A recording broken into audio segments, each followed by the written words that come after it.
Hi everyone, this is Miss Shames, and I'm going to be going over the math review and problem of the day for Tuesday, March 31st.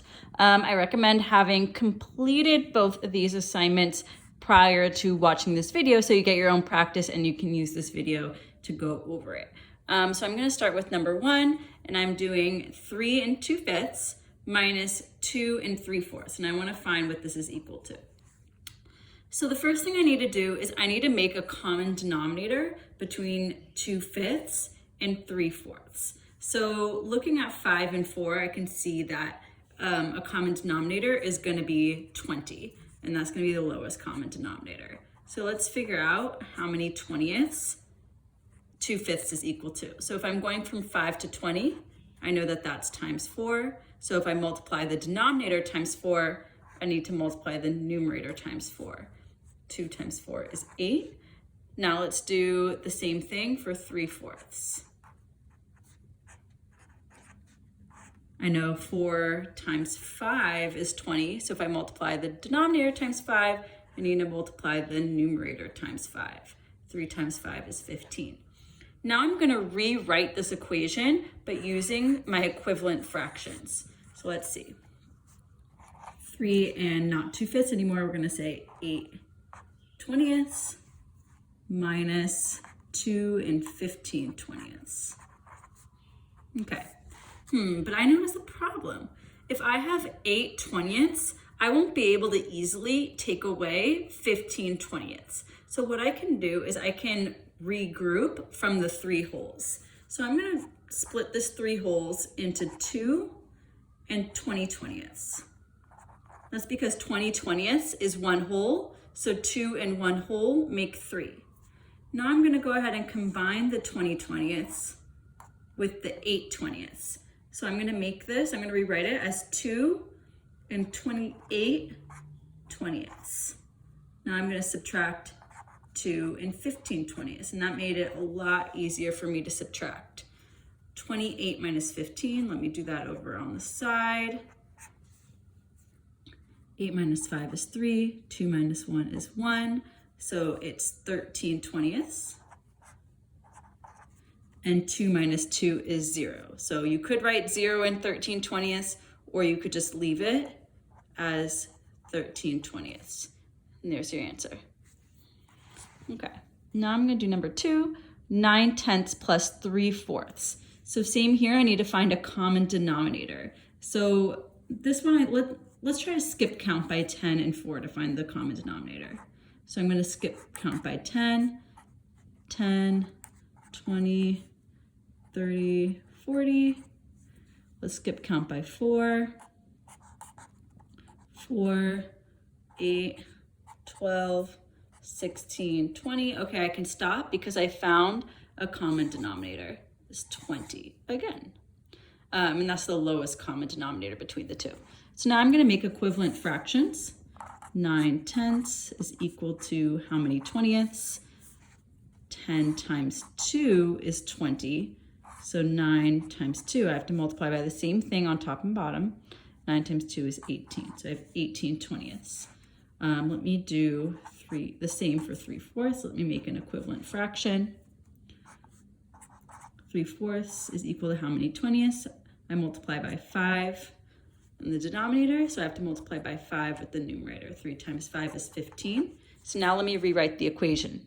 Instead of adding 9/10 and 3/4, I'm going to add 18/20 and 15/20. Let me add this on the side. 18 plus 15. 8 plus 5 is 13. 1 plus 1 plus 1 is 3. So I have 33/20. And I noticed that that's an improper fraction, so I can actually rewrite that as a mixed number.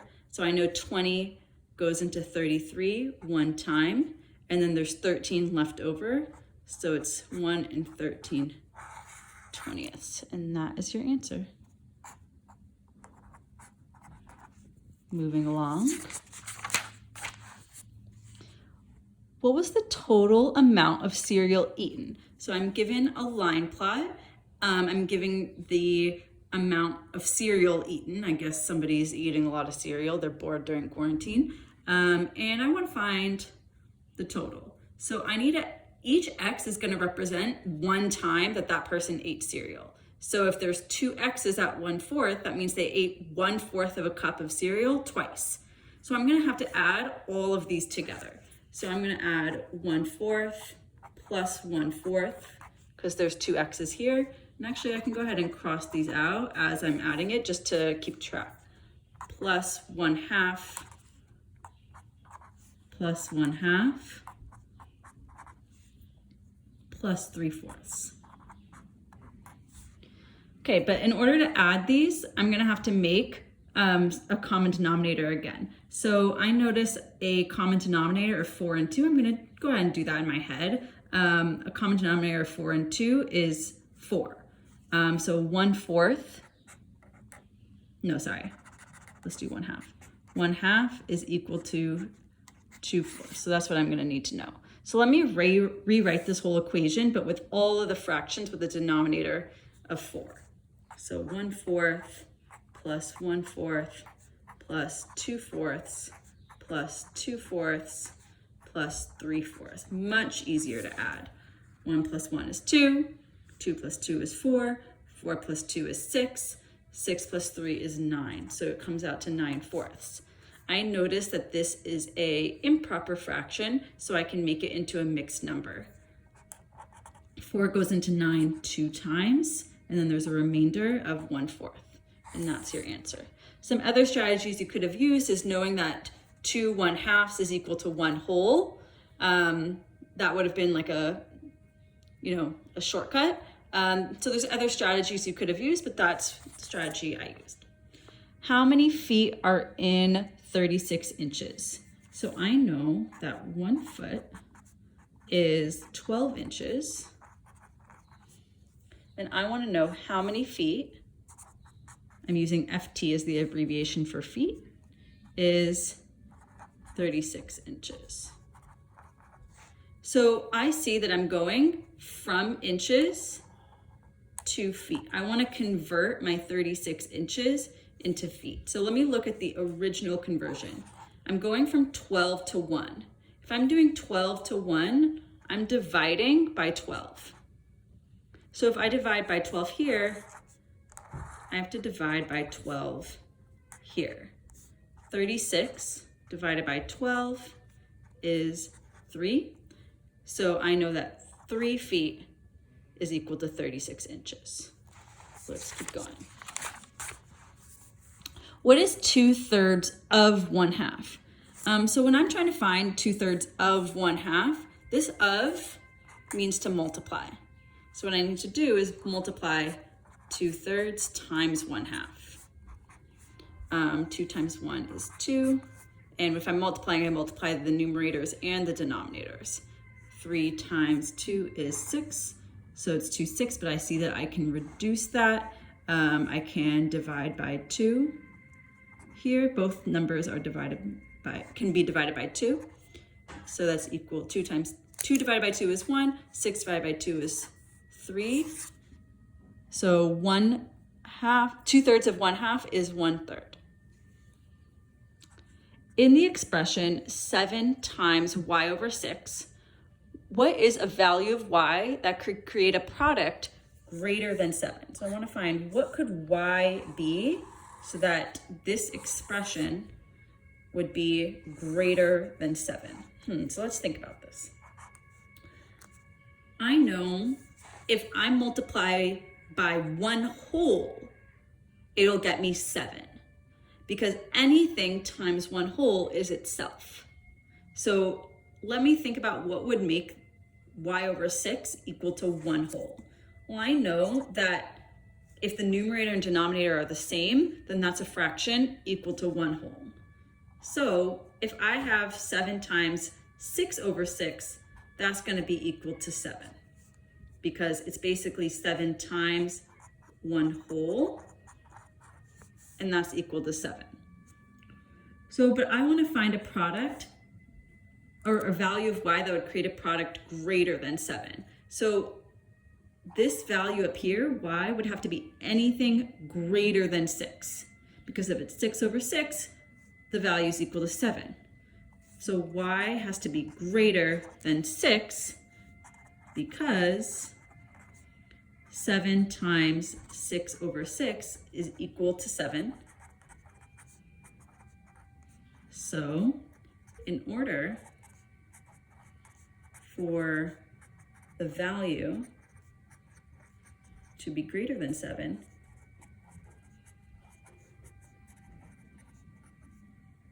y has to be greater than 6. Keep going. Now I'm going to go over the problem of the day. Jack puts 1/3 pound of birdseed into his bird feeder every time he fills it. That seems important to me. How many times can Jack fill his bird feeder with 4 pounds of birdseed? So I like to make a movie in my mind of what's happening. So I'm picturing Jack, some guy, he likes birds, he maybe has a garden, and he has 4 pounds of birdseed. These are his 4 pounds. And every time, actually let me label that.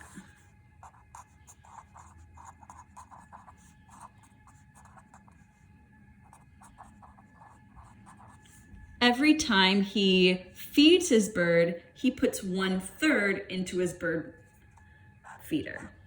So this would be like 1 time.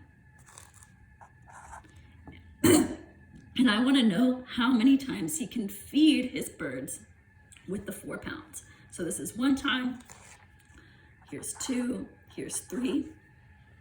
Let me keep going and put all these holes into thirds.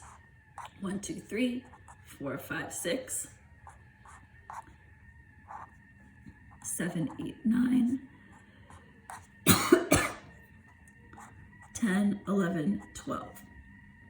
So he can fill his bird feeder 12 times with 4 pounds of birdseed.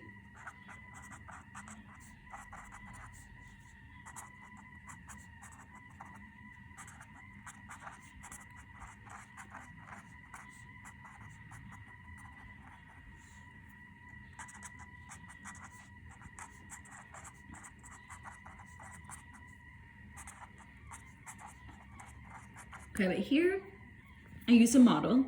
Now I want to use an equation. So he's starting with 4 and he's filling it up with 1/3 each time. So that's actually division.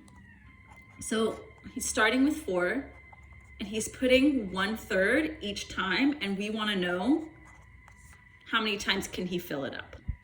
Okay, so that's the equation. You could, instead of a question mark, you could put in a variable like n or x. So I'm going to use my keep, change, flip strategy. So I'm going to keep the 4. Actually, I'll put it as 4 over 1 to make it a fraction. And I know that 4 divided by 1 is equal to 4. I'm going to change the division sign into a multiplication sign. And I'm going to flip the 1/3. So I'll put 3 over 1. 4 times 3 is 12. 1 times 1 is 1. 12 divided by 1 is 12. So I get the same answer. So this is using a model. This is using an equation. So go ahead and use this to check your work. Thank you for joining me this lovely Tuesday morning. I hope you all have a great day. Bye.